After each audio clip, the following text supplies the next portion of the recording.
তিথি বুলি গাঁৱত জীয়াৰী বোৱাৰীয়ে চৰণচুৰ আশীৰ্বাদ ল'বলৈ যায় কাৰ বস্তুৰ মতে কাটি এতিয়া দয়াৰ কুকীৰ্তিৰ বাবে চাৰিওফালে কেৱল ফুল ফুল মইতো থাকো গুৱাহাটী এই সমাজখনৰ লগত মিলি চলিব লাগিলে কোন চলিব লাগিব তই পিতাই তই আনৰ ঘৰৰ কাজিয়া খৰিয়াল ভাঙি ভাঙি তই আজি বুঢ়া হলি তই ৰাস্তাৰে ওলাই গ'লে গাঁৱৰ বোৱাৰীবিলাকে উৰণি লয় আৰু আজি সেই কলংকিনী মাধৱী জীয়েকৰ কাৰণে C C C C C C ক'বলৈ বেয়াই লাগে বাদক এতিয়া তহঁতক এঘৰীয়াও কৰি থোৱাৰ কথা ওলাইছে আৰু এইবোৰ যদি হ'বলৈ হয় এই কাতিৰাম কমৰত যাব ইজ্জত থাকিব নাই নাই এইবিলাক কথা পিতাই পিতাই একো লাভ নাই সেইকাৰণে মই ভাবিছো 2 দিনতে আমাৰ এই বস্তি মাটিটো দুভাগ কৰি মোৰ ভাগটো বিক্ৰী কৰি মই চিৰদিনৰ কাৰণে গুৱাহাটীলৈ গুচি যাম এইবোৰ বাৰু হৈ থাকিব এটা কাম কৰো বুজিছ আজি কামেশ্বৰ খুৰাহঁতৰ সত্যনাৰায়ণ পূজা তাত ভুল অলপ খাই লৈ তোৰ মাথাটো ঠাণ্ডা কৰি ল'ব ব'ল তেনেকে কিবা কৰিবলৈ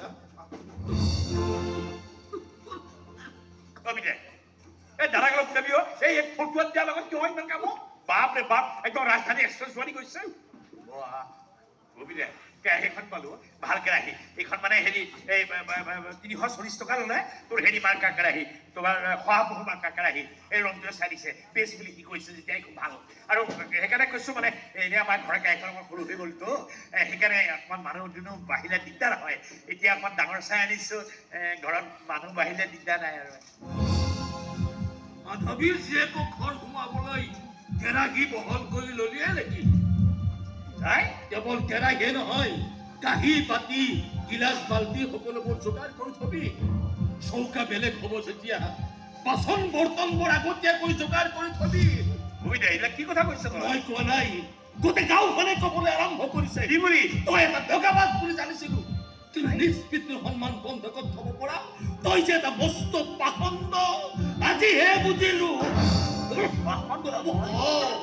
পাখণ্ড তই নিজ পিতৃক সমাজতে লজ্জানত কৰি তই যদি সুখৰ সংসাৰ কৰিব বিচাৰিছ তেনেহ'লে তোৰ দৰে পুত্ৰক পাখণ্ডে বোলে পিতা এইবিলাক কি কথা কৈ আছ কিয় কৈ আছ আরে বহুত দূর পর্যন্ত তার ঘর ছোৱালী মাকে কৰা এটা ভুলৰ বাবে এই ছোৱালী ইমান কষ্ট দিবি নেকি কি কথা কৈছ আমি আমাৰ ঘৰৰ এখন ডাঙৰ কৰিব বিচাৰিছো বকুল আৰু মই মিলি আজিকালি সমাজৰ ডাঙৰ ডাঙৰ পৰিয়ালবিলাক সৰু সৰু ভাগ হৈ গ'ল সৰু সৰু পৰিয়াল হ'ল বাগিচি স্থানমান হৈ গ'ল ফলস্বৰূপে কেৰাহী আপনি এইবিলাকৰ আকাৰ সৰু হৈ গ'ল আৰে মই আৰু বকুল মিলি আমাৰ ঘৰৰ কেৰাহীখন ডাঙৰ কৰিব বিচাৰিছো সংকীৰ্ণতাৰ হাতুৰি মাৰি কেৰাহীখন ভঙাৰ চেষ্টা নকৰিবি পিতা সমাজৰ দস্তুৰ নমনা মানুহক মই বিশ্বাস নকৰো এখন লোহাৰ কেৰাহী বিশ্বাস কৰিব পাৰি কিন্তু ঘৰৰ কাষৰে যদি ছোৱালী যাৰ নাম বকুল যিজনী ছোৱালীয়ে তোৰ পুত্ৰৰ নামটো নিজৰ বুকুত স্বামী লেবেল মাৰি লৈছে সেই ছোৱালী বিশ্বাস কৰিব নোৱাৰি সমাজৰ সম্পৰ্ক চেক কৰা মানুহৰ লগত সম্পৰ্ক কৰাটো এক অপৰাধ ঠিক আছে হওক যদি মই বকুলক বিয়া কৰাৰ অপৰাধ হয় মোক ত্যায্য পুত্ৰ কৰি ঘৰৰ পৰা বাহিৰ কৰি দে যদি বদ্ৰামী মাধৱীৰ ছোৱালীজনীক বিয়া পতাৰ তোৰ ইমানেই হাবিয়া তেনেহ'লে নিজ হাতেৰে পিটি পিটি এই কোঠাৰ কঢ়াই কৈছো কোঠাৰ মোৰ এই বুকুখনত বহুৱাই দিলে কথা কৈছে পিতাই আৰু মোক লৈ বকুলে সপোন দেখিছে বকুললৈ মই সপোন দেখিছো এই সপোনবিলাকৰ একো মূল্য নাই এই বৃদ্ধ বয়সলৈ লোহা কোবাই কোবাই তহঁত মাতৃহেৰা সন্তান দুটাকে কোলাই বকু চাই লৈ ইমান দূৰ পৰা তহঁতক ভাত খুৱাই দিছিলো এই কাম দুখনত তহঁত দুই ভাই ককাকে উঠাই লৈ নৈৰ পাৰে পাৰে ঘূৰাই লৈ ফুৰিছিলো সেই পিতৃক তোৰ কি একোৱে মূল্য নাই আছে মূল্য আছে ভাবি ভাত ৰান্ধি খুৱাইছ বাচন ধুই দিছ কাপোৰ ধুই দিছ বৰ্ষেকৰ জৰ্জৰিত কৰা এই দেশত অকণমান মালিচ কৰি দিছ নহয় পিতাই নহয় তেনেকে নকবি এই পিতৃৰ প্ৰতি সন্তানৰ দায়িত্ব তেনেহ'লে এই সমাজখনত তোৰ পিতৃৰ সন্মান ৰক্ষা কৰাটো তোৰ কি দায়িত্ব নহয় নহয় কিন্তু মই যে বকুলক কথা দিছো আৰু ময়ো তোক হাতত দিছো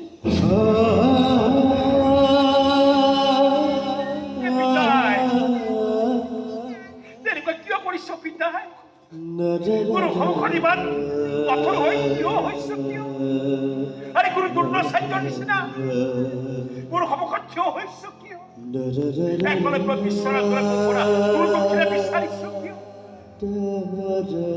আৰে মই যদি কুকুৰৰ কপালত সেন্দুৰ পিন্ধাব নোৱাৰো তাই পাগলী হৈ যাব পাগলী তেনেহ'লে যা তই সেন্দুৰ নিদিলে যদি তাই পাগলী হৈ যায় তেনেহ'লে ময়ো তোক কথা দিছো তাই সেই পাগলী চলিকে তই তোৰ পত্নী কৰি ল'বি তেতিয়া এই সমাজখনে তোকে চাপাচি দি ক'ব এই চা এই কাতিৰাম কমাৰৰ পুতেকে আজি কি মহান কাম কৰিছে এগৰাকী অসহায় পাগলীৰ শিৰত সেন্দুৰ দি তাইক পত্নীৰ মৰ্যাদা দিছে চা বিদায়ক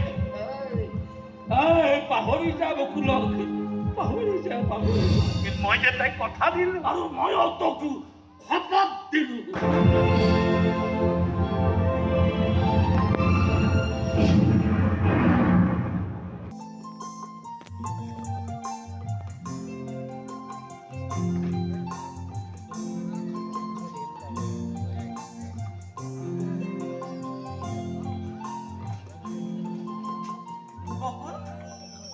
কি কৰি আছ?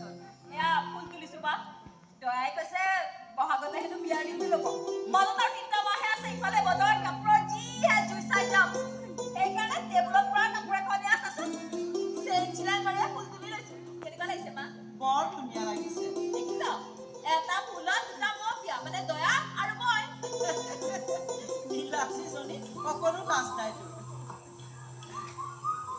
অ' মা এই কেতেকী চৰাইজনী মাতটো শুনিলে মনটো কিবা বেয়া লাগি যায় বুকুখন বিষাই যায় এই চৰাইজনী কিহৰ ইমান দুখ মা আপোনজনক বিচাৰি নোপোৱাৰ দুখ আপোনজনক পায়ো হেৰুৱাৰ যন্ত্ৰণা চিঞৰি ফুৰে এই কেতেকী চৰাইজনী আপোনজনৰ বিৰহত জৰ্জৰিত হোৱা মানুহবোৰৰ আত্মাবোৰ হেনো এনেকৈ কেতেকী চৰাই হৈ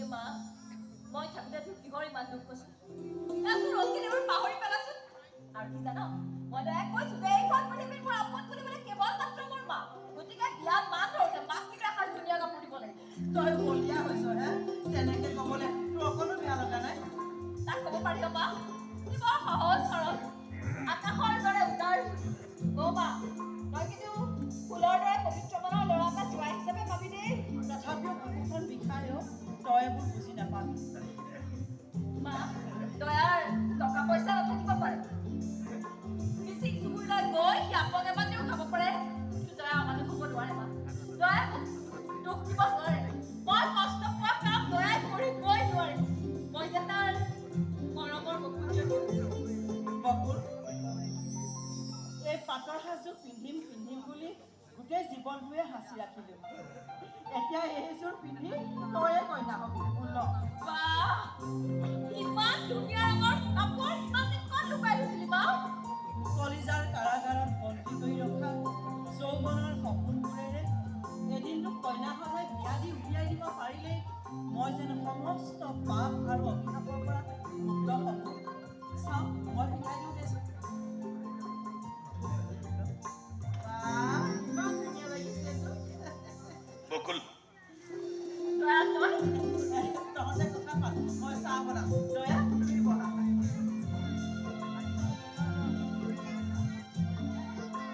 ঐ দয়া তই না মোক কইনা হ'লে দেখিবলৈ কেনেকুৱা লাগিব তই সদায় কৈছিলি নহয় মোক এদিন নেদেখিলে একেবাৰে বলিয়া হৈ যাওঁ এতিয়া তোৰ কইনা হয় সদায় তোৰ চকুৰ সন্মুখত ইমান মন যায় হেঁপাহ পলুৱাই চাই থাকিবি তোৰ মৰমৰ বকুলজনী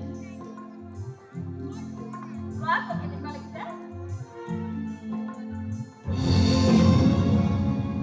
দয়া কলিজাৰ কাৰেং ঘৰ ভাগি ছিগি গ'ল কলিজাৰ কাৰেং ঘৰ ভাগি ছিগি গ'ল বুকুৰ গোলাপ পাহি ভৰি পৰহি তোৰে মৰে সপোনৰ মৌপিয়া বুকুৰ কাৰাগাৰ বন্দী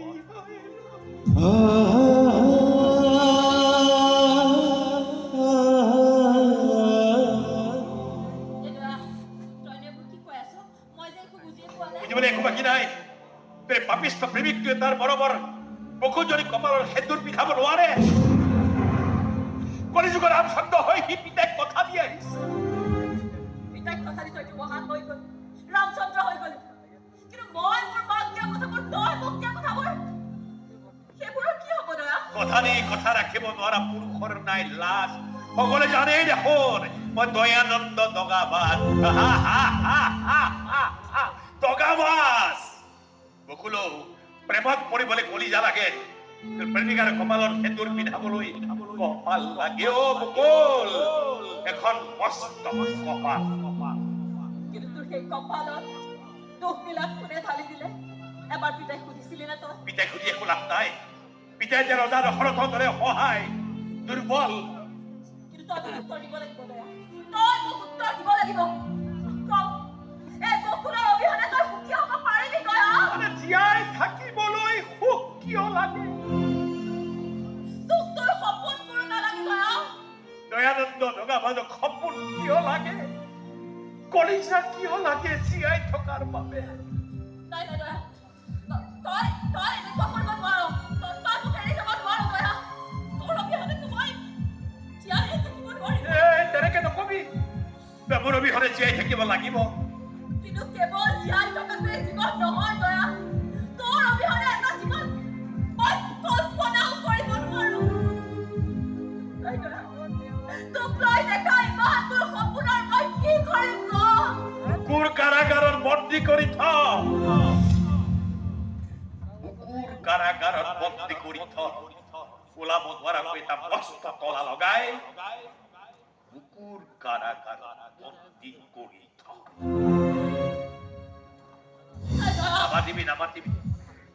এনেকৈ মাতিলে মৰমৰ বকুল যদি কিনি চাব নোৱাৰি।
মই গৈ থাকোতে ট্ৰেইনখন আহি পোৱাৰ সময় হৈছে।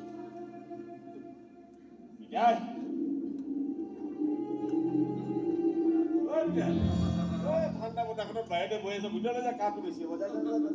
আজি সেই ৰমাকান্ত মাষ্টৰ সৰু পুতেকটোৰ বিয়া আছিল নহয় জানো?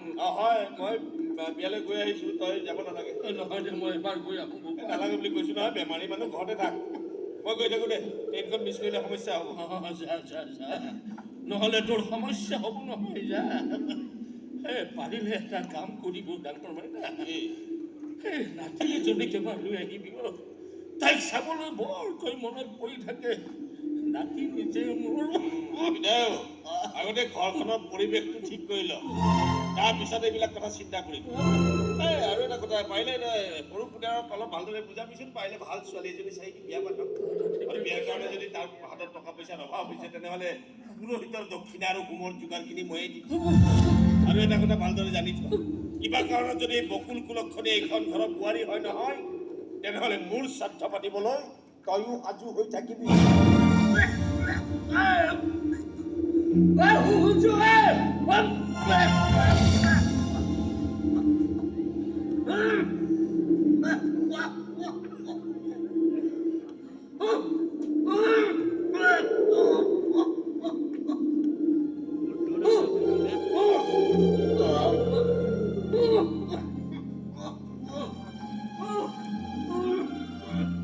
ককাইদেউ,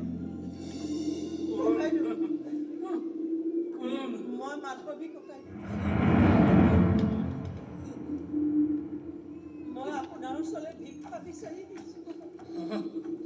ভিকহু মানুহে জানো আনক ভিক্ষা দিব পাৰে মাধৱী? আপুনি আজি আমাৰ বাবে সৌভাগ্যৰ সদাগৰ। বকুলৰ জীৱনৰ পৰা দয়া কাঢ়ি নিদিব ককাইদেউ। বকুলক বিয়া নাপাতো বুলি দয়াই মোক কথা দিছে। দয়াই সেন্দুৰ পিন্ধাম বুলি বকুলকো কথা দিছে। বকুল তোৰ অবৈধ সন্তান। মাকৰ বাবে সন্তান কেতিয়াও অবৈধ হ'ব নোৱাৰে ককাইদেউ। 10 মাহ 10 দিন গৰ্ভত ধাৰণ কৰা বকুল মোৰ জীৱনৰ একমাত্ৰ সাঁচতীয়া সপোন।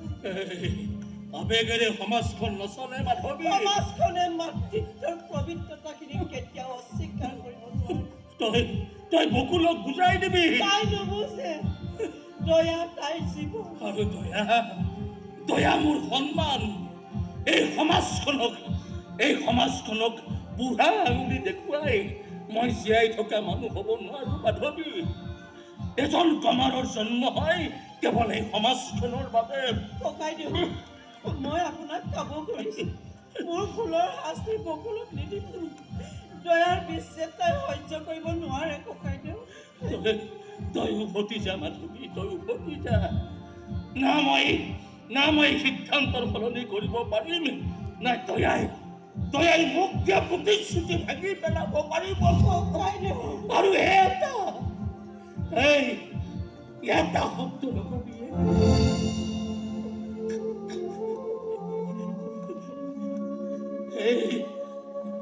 এই সমাজখনে দেখাকৈ ৰাতিৰ এন্ধাৰত মুখ লুকুৱাই হলেও